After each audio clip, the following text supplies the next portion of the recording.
지은호가 소개팅을 잡은 그날 밤 이지혁은 고백 대신 무엇을 잃어버렸는지부터 계산하기 시작했는데요. 이지혁은 그날 밤 스스로에게 장부를 열었는데요.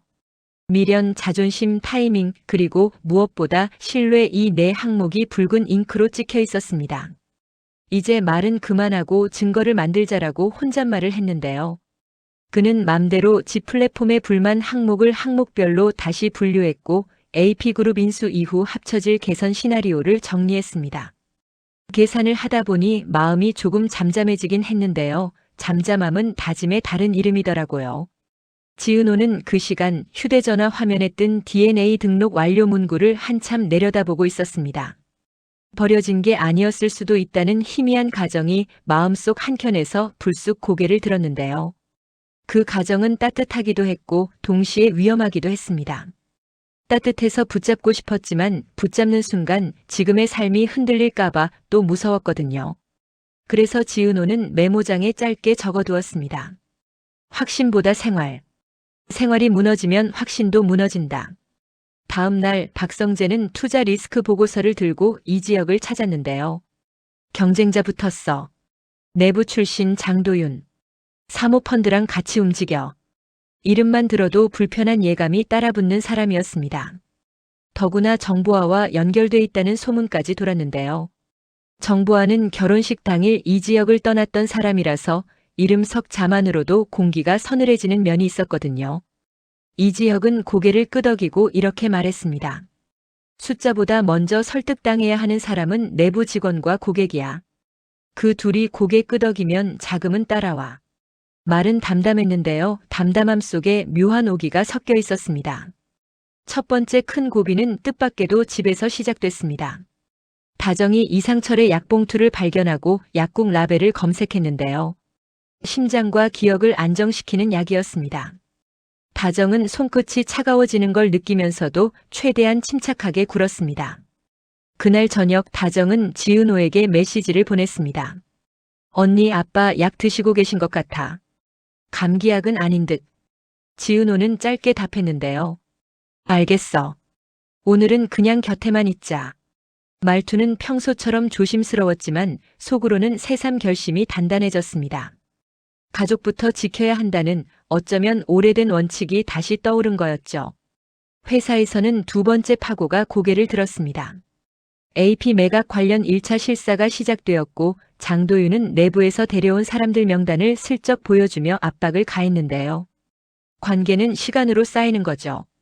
시간 없는 쪽이 불리합니다. 장도윤이 웃으며 건넨 말에 이지혁은 굳이 맞서지 않았습니다. 대신 준비해온 고객 데이터 대시보드를 열어보였죠. 시간이 없으면 체감을 먼저 바꾸면 됩니다. 체감이 바뀌면 관계가 따라와요. 그 말에 장도윤의 눈썹이 아주 살짝 올라갔는데요. 이 사람 숫자만 보는 줄 알았는데 라는 표정이 잠시 스쳤습니다. 그 무렵 수빈은 결심을 했습니다. 스스로의 마음을 박성재에게 말하고 기다림도 스스로 정리하기로요. 성재 씨, 내 마음은 여기까지예요. 더 밀면 내가 나를 잃을 것 같아서요. 수빈은 담담하게 말했는데요. 담담함이 꼭 평온을 뜻하진 않더라고요. 박성재는 미안하다고 했습니다. 내가 결정 미루는데 익숙해져 있었나 봐. 수빈은 고개를 끄덕이며 답했죠. 괜찮아요. 그래도 말해서 다행이에요.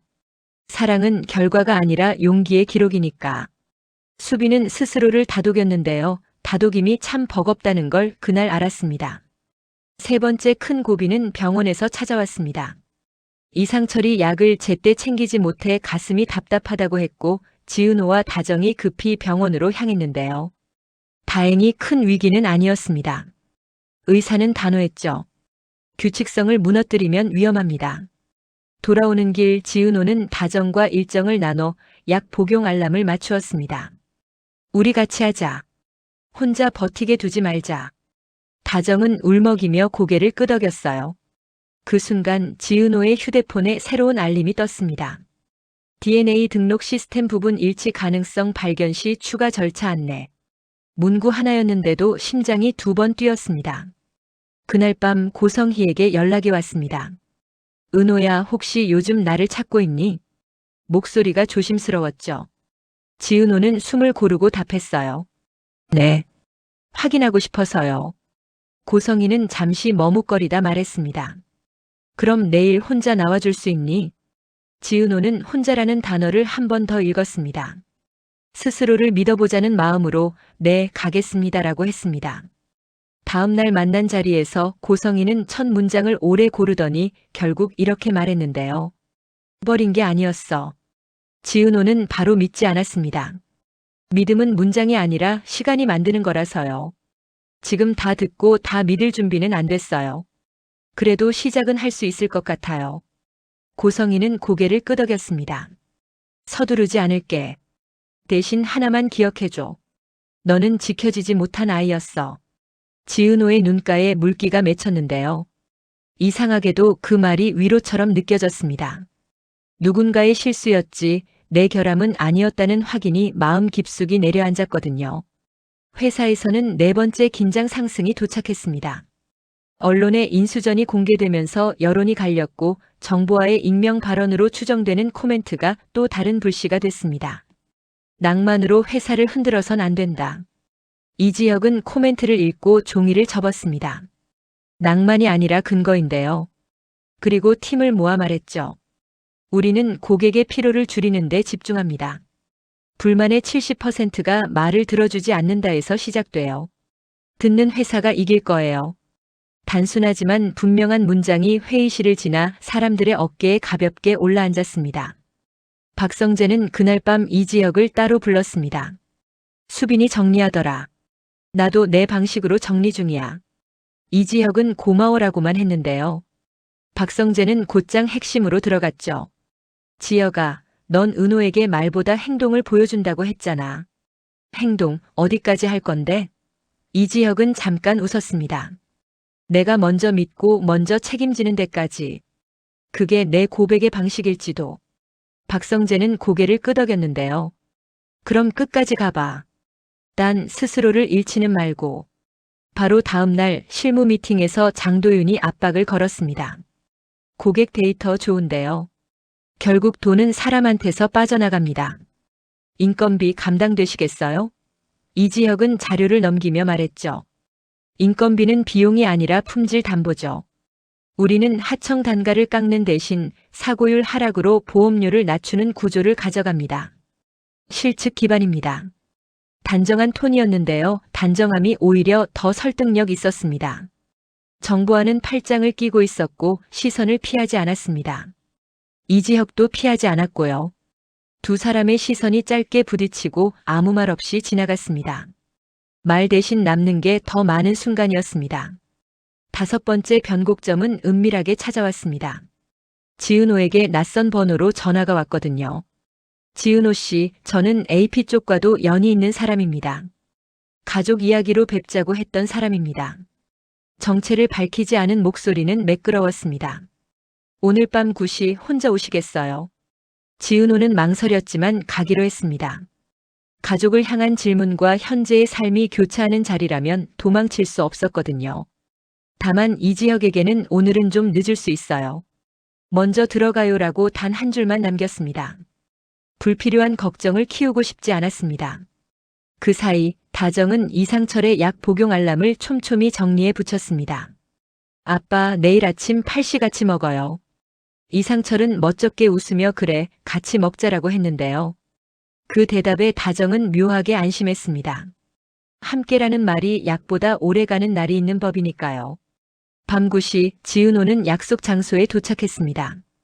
기다리고 있던 사람은 중년의 여성이었는데요. 이름을 밝히진 않았습니다. 당신이 찾는 이목벌이 맞을지도 몰라요. 다만 확신이 필요하죠. 여성은 봉투 하나를 내밀었습니다. 오래된 사진 몇 장과 적어 내려간 이름들, 그리고 AP의 한 임원 이름이 가장자리에서 걸렸습니다. 내가 이 이름 때문에 평생 침묵했는데요. 이제는 말할 때인 것 같아요. 지은호는 손끝이 떨렸습니다. 사진 속에서 고성희와 젊은 시절의 누군가가 나란히 서 있었거든요. 단번에 모든 연결이 이해되는 건 아니었지만 가족의 비밀과 AP의 과거가 선명하게 맞물려 돌아가기 시작하는 느낌이었습니다. 여섯 번째 새벽의 급류는 다음 날 새벽에 터졌습니다. DNA 시스템에서 부분 일치 이모고모 가능성 높음이라는 공식 알림이 도착했거든요. 지은호는 조용히 화면을 내려놓고 깊게 숨을 쉬었습니다. 나는 혼자가 아니었네. 그 말을 소리내어 해보니 울컥함이 쏟아올랐습니다. 동시에 현실을 챙겨야 했죠. 생활을 먼저. 지은호는 스스로를 다독였습니다. 마침내 인수전의 최종 제한날이 왔습니다. 이지혁은 사람에게 먼저 이익이 돌아가는 구조를 핵심으로 내세웠고 사고율 30% 하락 시 보험료 12% 인하, 고객 불만 처리 TAT 단축으로 재시공 비용 15% 절감 같은 실측 근거를 제시했는데요. 우리는 말을 줄이고 듣는 사람들 편에 서겠습니다. 마지막 문장이 회의실에 남았습니다. 장도윤은 정면으로 반박하기보다 다른 길을 택했죠. 관계는 숫자에 앞섭니다. 우리는 이미 내부와 합의했습니다. 그리고 조용히 미소 지었습니다. 이미 내부 동의가 끝났다는 뉘앙스였죠. 모두가 술렁였고 정보하는 표정을 바꾸지 않았습니다. 그때 예고 없이 들어온 변수가 있었습니다. AP 내부에서 익명 제보가 공개되어 과거 특정 공사 라인의 비용 부풀리기와 리베이트 의혹이 기사로 떴거든요. 장도윤 쪽이 크게 흔들렸고 심사위원들은 관계의 신뢰도를 재검토해야 했습니다. 이지혁은 그 틈을 이용하지 않았습니다. 이용하려는 마음이 없었던 건 아니지만 이용하는 방식으로 얻은 승리는 오래가지 않는다는 걸 알고 있었거든요. 대신 그는 자신의 제안서 맨 첫 장을 다시 펼쳤습니다. 사람의 피로를 줄이는 회사. 그리고 조용히 말했습니다. 누가 이기든 현장은 지치지 않아야 합니다. 저희는 그 약속을 지킬 겁니다. 회의가 끝난 뒤 지은호는 이지혁을 따로 불렀습니다. 오늘 잘했어요. 말이 짧았지만 마음은 길었습니다. 이지혁은 웃으며 고개를 끄덕였죠. 너 없었으면 여기까지 못 왔어. 둘 사이에 잠깐 고요가 흘렀습니다. 고요가 어색하지 않게 느껴진 건 오랜만이었는데요. 그때 지은호가 조심스럽게 덧붙였습니다. 근데요, 아직은 우리 각자 해야 할 일에 더 집중하자요. 이지혁은 알겠다고 했습니다. 알겠다는 말이 동의만을 뜻하진 않지만 지금 필요한 것은 수긍과 존중이라는 걸 그는 알고 있었죠. 저녁 박성재는 수빈에게 문자를 보냈습니다. 내 말 오래 남더라. 고마워. 수빈은 이모티콘 하나로 답했습니다. 담백했고 그래서 더 단단해 보였어요. 각자 자리에서 조금씩 성장하고 있는 느낌이었습니다. 성장이라는 게 늘 눈에 보이는 건 아니지만 어제보다 오늘 덜 흔들리는 마음이 분명 존재하더라고요. 마지막 조용한 정점은 은근히 문을 두드렸습니다. 고성희에게서 짧은 메시지가 왔거든요. 예전에 나와 아주 가까웠던 사람이 AP와 얽혀 있어. 내가 받은 봉투 속 이름 아마 그 사람일 거야. 구체적인 설명은 없었지만 지은호는 이 퍼즐이 어디로 향하는지 감이 오기 시작했습니다. 가족의 비밀과 AP의 오래된 그림자가 같은 지점을 가리키는 중이었죠. 그리고 그 지점은 어쩌면 지은호 자신의 출발점과 닿아 있을지도 몰랐습니다. 그날 밤 이지혁은 책상 위에 한 장의 메모를 남겼습니다. 듣는 사람들 편에 서자. 다음 날 아침 지은호는 그 메모를 보고 웃었습니다. 네, 듣는 것부터 하자요. 둘의 대화는 거기서 멈췄지만 멈춘 자리에 묘한 기대가 남았는데요. 고백은 이미 한 번 실패했지만 행동으로 쌓인 신뢰는 천천히 그러나 분명하게 두 사람 사이의 언어를 바꾸고 있었습니다. 이야기는 아직 끝나지 않았습니다.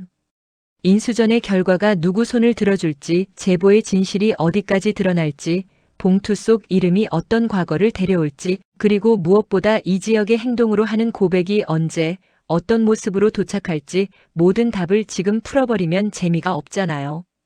다만 한 가지는 확실했는데요.